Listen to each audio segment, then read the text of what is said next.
Thank you, Shehan. Good evening, everybody. All the office bearers of the Gemological Association in Sri Lanka, distinguished guests and friends. You can see the topic of my today's presentation, Sri Lankan jewellery, a review of its historical legacy.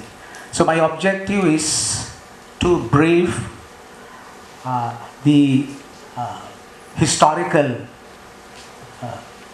heritage of dealing with manufacturing jewellery and developing the idea of jewellery. Thank you very much for inviting me to address this meeting today, which is to discuss various aspects of the industry of jewellery in Sri Lanka. At the first glance, the word jewellery makes a pretty aesthetic sense. Every piece of jewellery comes to us either as a piece of an aesthetic wonder, or if not, that contains a highly prized object. Therefore, jewellery functions as a social marker of power and prestige itself. Jewellery has played a vital role in history as a significant manifestation of social evolution throughout history. During that prolonged journey of nearly 300,000 years, jewellery carried forward the sign of human quality in imagination, function of social cohesion, and wishes of transcendental expectations. The objective of this presentation is to look at the history of jewellery from a wider global perspective first, and then look at the Sri Lankan experience of historical jewellery. Since the last 2 million years, humans initiated manufacturing different objects. For instance, a hominin species called Homo habilis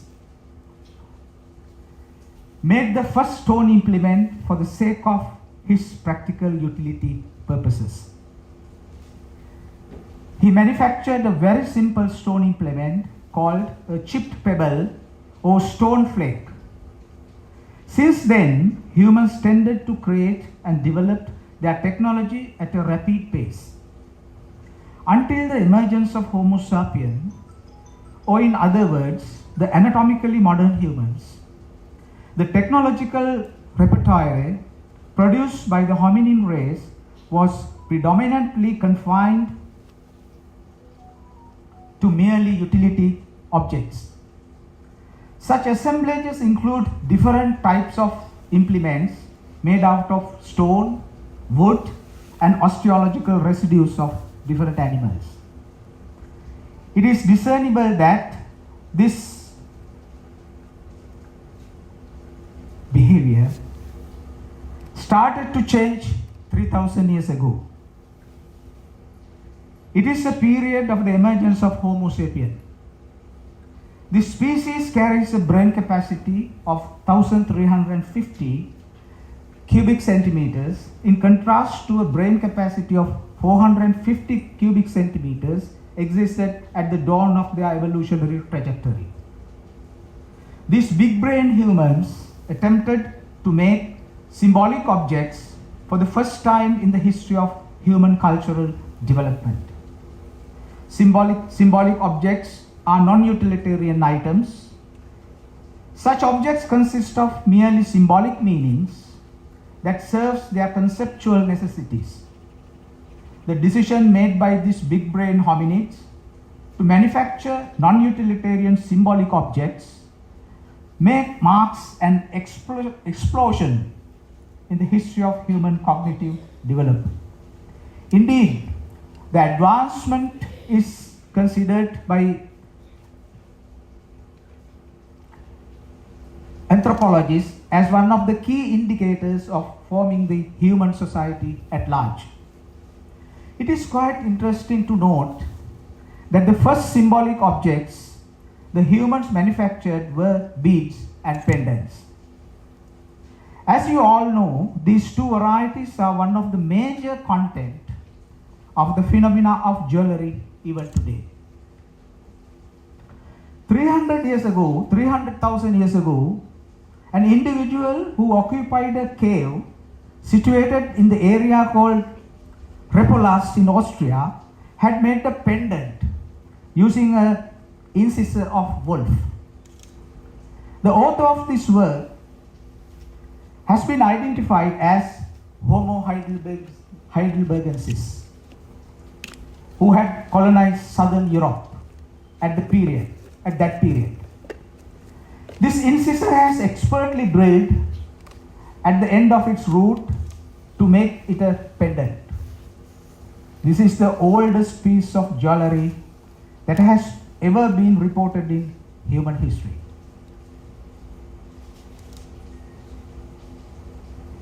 The human genius of conceptualization of symbolic jewellery items has explicitly come to the surface since 100,000 years ago.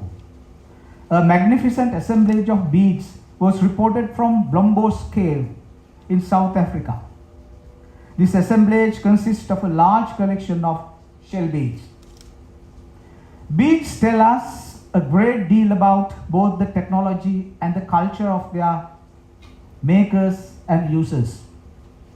Technologically, they illustrate not only the ability to drill through brittle or very hard materials, but also they imply the use of cordage.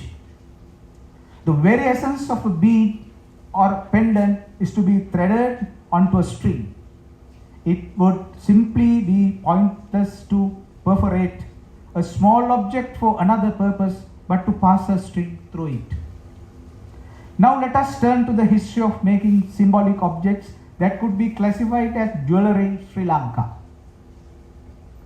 This object was reported from the excavation conducted in Falian Cave in Kalutara district. It is a piece of a shell of the snail named Acaus robielatus. The shell has been perforated in two places. This would have been a conscious act done to render the cordage. It is reasonable to infer that this perforated piece of shell had been used as a pendant manufactured by a prehistoric artisan. Radiometric dates suggest this pendant was manufactured at least 38,000 years ago. From the same stratigraphic level, another glamorous object was also found. It is another perforated marine shell that was utilized for a similar objective. This objective is a disc made out of a piece of shell, except for the hole at the center of the disc.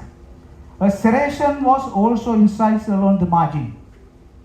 The object seems to have a symbolic meaning, and it has been used as a pendant. The scientific date assigned to this object goes back to a period between 15,000 and 20,000 years back. It was reported from Batadambalena in Ratapura district. Beads and pendants are in most cases fairly easy to recognize. They are rarely confused with other artifacts. But whatever purpose they are used for, it seems to relate to culturally complex practices. Without deduction, beads permits us are of great interest. But of more importance are perhaps the cultural and cognitive deductions they made possible. Beads can be used in a number of ways, or for several purposes they may be emblemic, for instance, and provides various forms of information about the wearer and his or her status in society. Availability for marriage, political status, state of mourning might be such possible symbolic meanings. At one level, one might believe that beads indicate simply body adornment. But it is almost certainly an oversimplification. Even if vanity, that is the excessive pride in or admiration of one's own appearance or achievements, were the motivation for wearing such items, are perceived as decorative. The concept self is anthropocentric. In human culture, however, various forms of meanings may be encoded in such objects, as well as in other kinds of body adornment.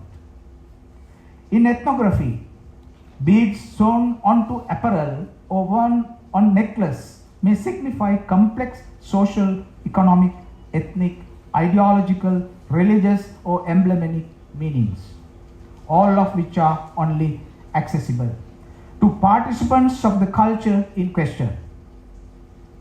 The lip ornamentation of the African woman provides a bold example of the culture-specific meaning of body adornment.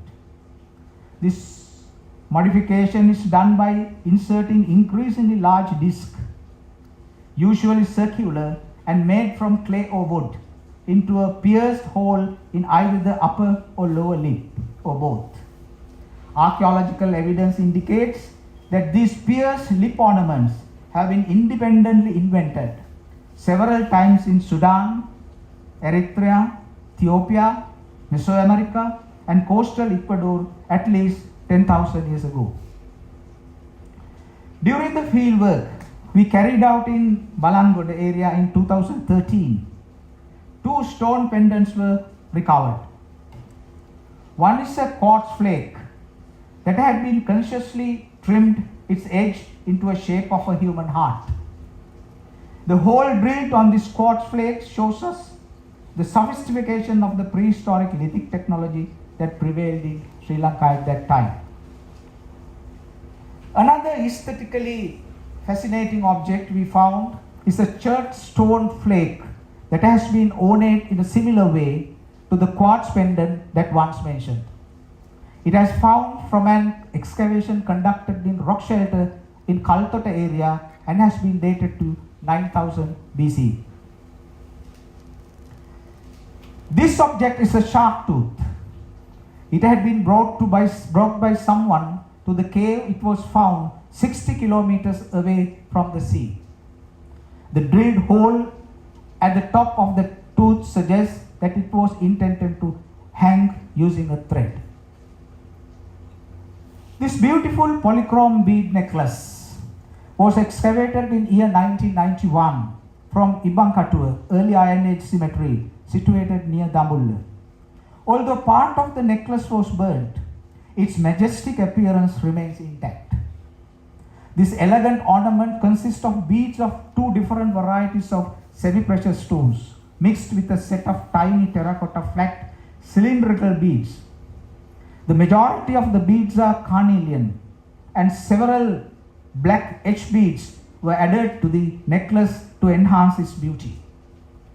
4 parallel lines of pale red carnelian beads are interrupted by an oblong-shaped amulet-like large bead of the same color at 5 equal intervals in the necklace.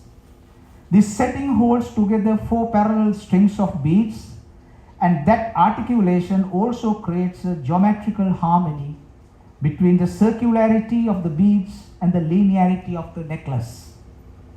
This aesthetic formula was further strengthened by adding a row of black edge beads on either side of a rectangular shaped beads of the necklace. This bead necklace in its entirety represents intricacy and technological sophistication that belongs to the considerably long-standing tradition of jewellery in South Asia. Many semi-precious stones were excavated from the ancient urban mountain Akurugode in Tissamarama. The assemblage represent different varieties of semi-precious stones, including amethyst, cryptocrystalline, amazonites, carnelian, and various other types of beads. Blue glass beads imported from Mediterranean region are also in the collections. Utilization of conch shells, the Turbinella pyrum, to make beads and bangles was most preferable since the 2nd millennium BC in Sri Lanka. One of the most elegant jewellery found in the archaeological context in Sri Lanka is the ear ornament report from the 5th century urban complex in Sigiriya. It was made of solid gold measuring 6.4 centimeters in length, excluding the pendant stone. Its body is formed almost entirely of a series of intricate wallets, bursting out like flames or wave crests, most of them terminating in a small hook and nodule. The wallets are symmetrically arranged on either side of a central cluster of semi-precious stones, of which only a large milky white quartz remained in the place. 3 pendant stones complete the design. At the top, a smooth loop with scroll ends has a sliding gate device which can be opened to attach the ornament to the ear of a person. As a piece of jewellery, however, it has no correspondence in Sri Lanka or anywhere else in Asia. Now, it seems my time is over. Now, let me conclude my presentation. Before that, I want to say that we had a continuous tradition of making symbolic objects since prehistoric times. This ability culminated during the later period as shown by the aesthetic grandeur and the unchallengeable technological competence of the Sigiriya necklace that I showed you. So there are so many individual items to show the creative genius and the cognitive advances and also the technological, high esteem technological capabilities we maintain throughout the history in this country. Thank you very much.